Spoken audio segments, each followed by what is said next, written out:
Thank you very much for joining us here this morning. Our top focus: in an unprecedented move, the Supreme Court Bar Association Chief Adish C. Agarwala has urged President Draupadi Murmu to seek presidential reference of the apex court judgment in the electoral bond scheme case and not to give effect to it unless the top court has reheard the matter. Now, in his letter to the President, the Supreme Court Bar Chief claims that revealing the names of corporates that had contributed to different political parties would render the corporates vulnerable for victimization. He also added that there is a possibility of them being singled out by parties that had received less contribution. Now, the bar body leader urged President Murmu to seek presidential reference in the electoral bonds case so that the entire proceedings could be reheard and complete justice could be done. Now, this letter came hours after the SBI submitted the electoral bonds data to the Election Commission after the top court directed them to disclose the details.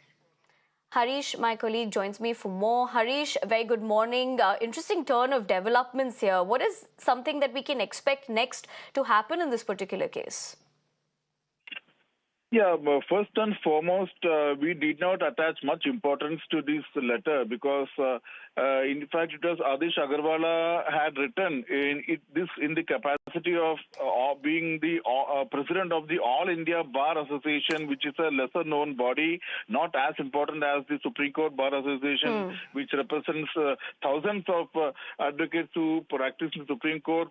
And in fact, now the Supreme Court Bar Association has itself issued a clarification that it has not authorized Adish Agarwala to write to the President of India to not enforce the electoral bonds verdict, and Supreme Court has condemned his letter, saying it's an attempt to undermine the authority of the Supreme Court. Remember, such a friction between Supreme Court Bar Association President Adish Agarwala, who often writes letters to various high constitutional authorities in the capacity of All India Bar Association President, and the other members of SCBA Executive Committee is not new.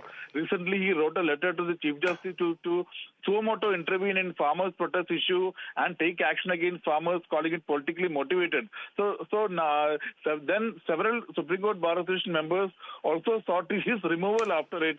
150 Supreme Court Bar Association members had signed a resolution which called for a general body meeting to discuss Agarwala's removal as Supreme Court Bar Association President. So it's a developing story, as now the Supreme Court Bar Association has condemned such a letter written by the Supreme Court Bar Association President in the capacity of AIBA Right, President Harish.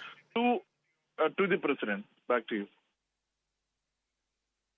Harish, I appreciate you getting us the latest and also helping us better understand what this means. But for the moment, we're going to have to leave it at that. Let's shift our focus to the big political